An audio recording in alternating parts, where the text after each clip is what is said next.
I'd like to talk a little bit about the war in the Persian Gulf. Big doings in the Persian Gulf. You know my favorite part of that war? It's the first war we ever had that was on every channel plus cable. And the war got good ratings too, didn't it? Got good ratings. Well, we like war. We like war. We're a warlike people. We like war because we're good at it. And you know why we're good at it? Because we get a lot of practice. This country's only 200 years old, and already we've had 10 major wars. We average a major war every 20 years in this country, so we're good at it. And it's a good thing we are. We're not very good at anything else anymore. Huh? Can't build a decent car, can't make a TV set or a VCR worth the fuck. Got no steel industry left, can't educate our young people, can't get health care to our old people, but we can bomb the shit out of your country, all right? Huh? We can bomb the shit out of your country, all right? Especially if your country is full of brown people. Oh, we like that, don't we? That's our hobby. That's our new job in the world, bombing brown people. Iraq, Panama, Grenada, Libya, you got some brown people in your country, tell them to watch the fuck out, or we'll goddamn bomb them. Well, when's the last white people you can remember that we bombed? Can you remember the last white, can you remember any white people we've ever bombed? The Germans, those are the only ones, and that's only because they were trying to cut in on our action. They wanted to dominate the world. Bullshit, that's our fucking job. That's our fucking job.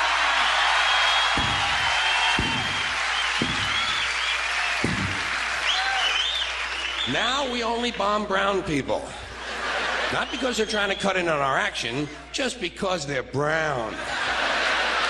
Now, you probably noticed I don't feel about that war the way we were told we were supposed to feel about that war, the way we were ordered and instructed by the United States government to feel about that war. You see, I'll tell you, my mind doesn't work that way. I got this real moron thing I do. It's called thinking. And I'm not a very good American because I like to form my own opinions. I don't just roll over when I'm told to. Sad to say, most Americans just roll over on command. Not me. I have certain rules I live by. My first rule, I don't believe anything the government tells me. Nothing. Zero. Nope. And I don't take very seriously the media or the press in this country, who in the case of the Persian Gulf War were nothing more than unpaid employees of the Department of Defense, and who most of the time function as kind of an unofficial public relations agency for the United States government. So I don't listen to them, I don't really believe in my country, and I gotta tell you folks, I don't get all choked up about yellow ribbons and American flags. I consider them to be symbols, and I leave symbols to the symbol-minded. Me? I look at war a little bit differently. To me, war is a lot of prick-waving, okay? Simple thing, that's all it is. War is a whole lot of men standing out in the field waving their pricks at one another.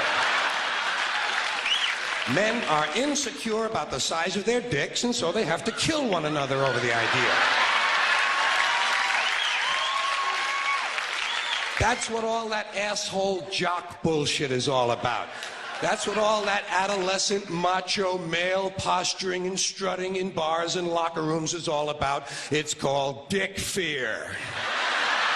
Men are terrified that their pricks are inadequate, and so they have to compete with one another to feel better about themselves. And since war is the ultimate competition, basically men are killing each other in order to improve their self-esteem. You don't have to be a historian or a political scientist to see the bigger dick foreign policy theory at work. It sounds like this. What? They have bigger dicks? Bomb them!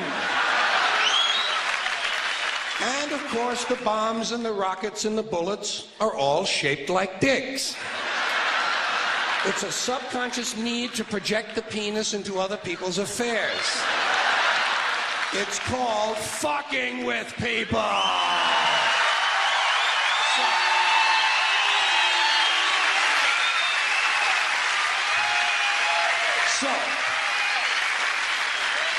As far as I'm concerned, that whole thing in the Persian Gulf was nothing more than a big prick-waving dick fight. In this particular case, Saddam Hussein had questioned the size of George Bush's dick. And George Bush has been called a wimp for so long. Wimp rhymes with limp.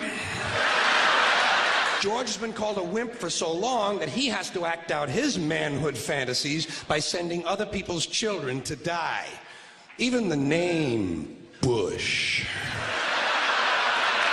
Even the name Bush is related to the genitals without being the genitals.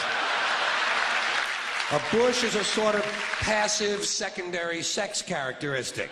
Now, if this man's name had been George Boner, well, he might have felt a little bit better about himself and we wouldn't have had any trouble over there in the first place. This whole country has a manhood problem. Big manhood problem in the USA. You can tell from the language we use. Language always gives you away. What did we do wrong in Vietnam? We pulled out. Not a very manly thing to do, is it? When you're fucking people, you gotta stay in there and fuck them good. Fuck them all the way. Fuck them till the end. Fuck them to death. Fuck them to death. Fuck them to death. Stay in there and keep fucking them until they're all dead. We left a few women and children alive in Vietnam, and we haven't felt good about ourselves since. That's why in the Persian Gulf, George Bush had to say, "This will not be another Vietnam." He actually used these words. He said, "This time we're going all the way." Imagine an American president using the sexual slang of a 13-year-old to describe his foreign policy. If you want to know what happened in the Persian Gulf, just remember the names of the two men who were running that war. Dick Cheney and Colin Powell. Somebody got fucked in the ass.